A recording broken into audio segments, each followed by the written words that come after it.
Hello guys and welcome back to my channel Celebrate Books with you. I'm Utsav Kadira and I'm welcoming you to another episode of Utsav of India, and as you can see here we are going to talk about Ganesh Chaturthi. Now in the video you will see me in a different dress because that will be my school uniform, as I have done this video for my school assembly.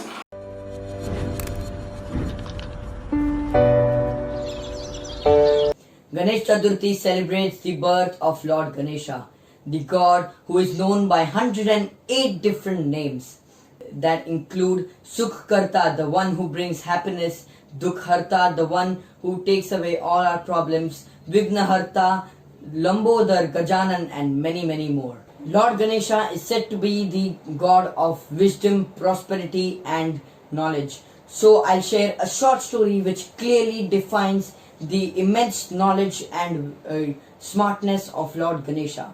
Once Lord Ganesha and his brother Kartikeya fell into an argument on who was the elder from the two, and Lord Shiva said that they both will have to take 3 rounds of the world, and the one who will reach first will be declared as the elder from the other. So Kartikeya begins with his journey for going around the world 3 times, and here Ganesha just simply takes 3 complete circles around his parents. Lord Shiva says that, "O beloved and wise Ganesha, you did not go around the world 3 times."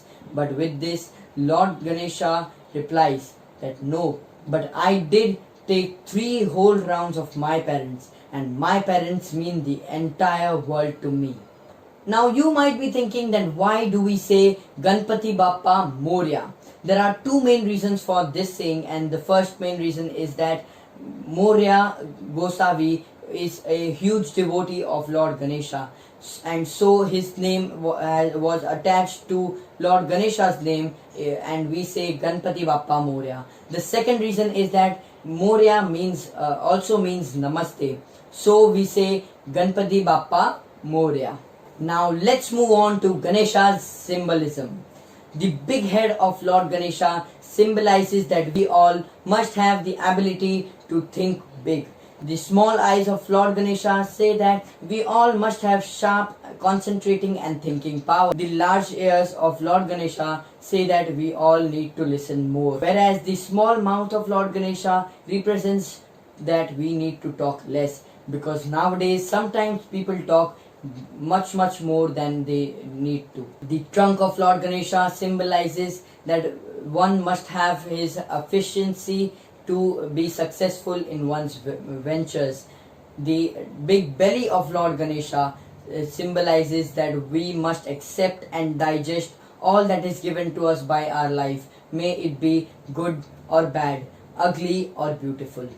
The single tusk of Lord Ganesha represents that we must retain all the good things and give up on all the bad things. And finally, the rat, which is also the vehicle of Lord Ganesha, symbolizes the human desire and how the human desire keeps on growing continuously. So here we need to notice one thing, and that is the rat always stays at Ganesha's feet. So similarly, one must ride on his desires, but always keep them in control. So wishing you a very happy Ganesh Chaturthi. I hope you all understand and apply all these lessons of life that are given to us by our favorite Lord Ganesha. Thank you and have a nice day.